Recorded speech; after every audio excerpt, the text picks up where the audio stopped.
Belphegor, formerly known as Belphegor, is a fallen angel who, after falling from heaven, now serves as the demon lord presiding over the sin of Sloth. He is also recognized as one of the 7 great kings who rules over hell. He is said to be the biblical enemy of the 6 Sephiroth, the patron angel of beauty. As the patron demon of dispute, perhaps their adversarial relationship exists because beauty should never be disputed. As it is in the eye of the beholder, and some can find the beauty in everything. If Belphegor were to become too influential in the world, then beauty of it all would become tainted, causing ruination. Inventions created by followers of Belphegor were invariably promoted the further decadence of the human species, sometimes possessing alien geometries and illogical structures. These machines on occasion will be capable of incredible technological feats, but despite their functionality, any who succeed in creating these devices will progressively grow slothful and immoral through the usage of these inventions. As the mental and physical state of the inventor deteriorates, so too will the invention until both are destroyed. Belphegor was once part of the choir of principalities. During his time in heaven, Belphegor was a friend of his model and Mammon, though he did not exactly enjoy his angelic duties and preferred to laze around in the luxury of heaven, foreshadowing his slothful tendencies. Moreover, Belphegor enjoyed crafting strange and intricate objects from all manner of material he could find, which according to him was his outside hobby.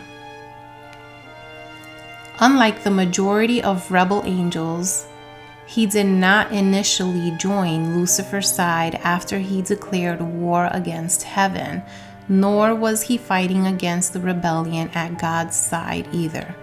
Despite not being part of Lucifer's rebellion, the fact that he refused to join God's side and instead stood idly earned him his father's punishment, and he was cast down to hell alongside all other rebel angels, transforming him into the archdemon of Sloth. Belphegor, along with Asmodeus and Mammon, were soon awakened by the sound of Lucifer's voice calling out to them from the newly created chasm that was created from the impact of their fall. This new realm would come to be known as Hell. After achieving his new status in the demonic hierarchy, Belphegor was sent on a reconnaissance mission by Pluto and Satan to find out if there really was such a thing as married happiness on the planet Earth. Rumor of such a thing had reached the demons, but they knew that people were not designed to live in harmony. Belphegor is known for giving people wild ideas that ultimately result in their destruction. He seduces people by inspiring them with ideas for ingenious inventions that will make them rich and famous, but in the process he will corrupt them, causing them to grow selfish and paranoid of someone stealing their invention and success. Despite his desire to remain in hell and avoid hard work, he would eventually manage to accomplish several exploits during his time on Earth, with the most notable being his time spent posing as a pagan deity and leading the Moabites astray from the path of God. During this time, Belphegor went by the name of Belphegor. He was treated as a phallic deity, associated with sex, orgies, and all forms of debauchery in general.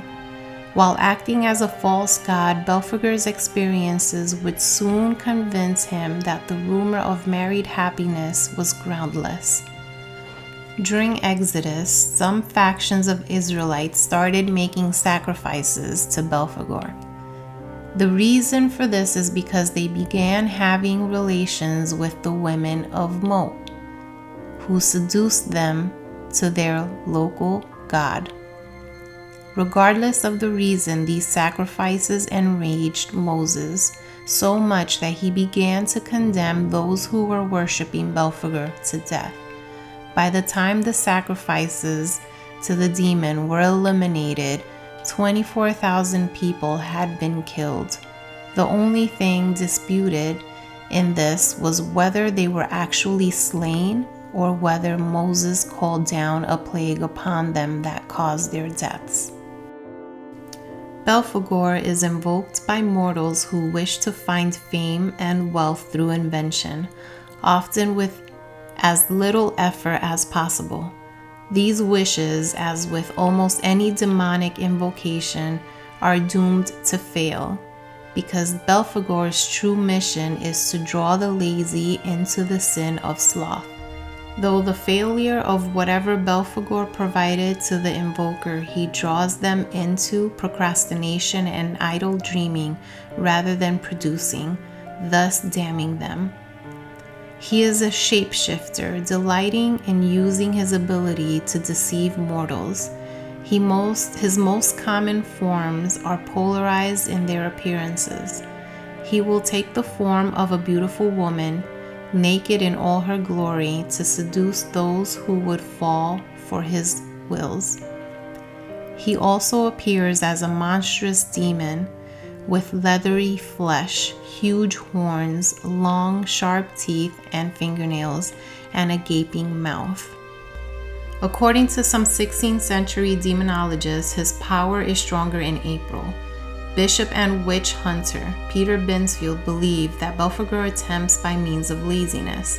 Also, according to his classification of demons, Belphegor is the chief demon of one of the 7 deadly sins known as Sloth in Christian tradition.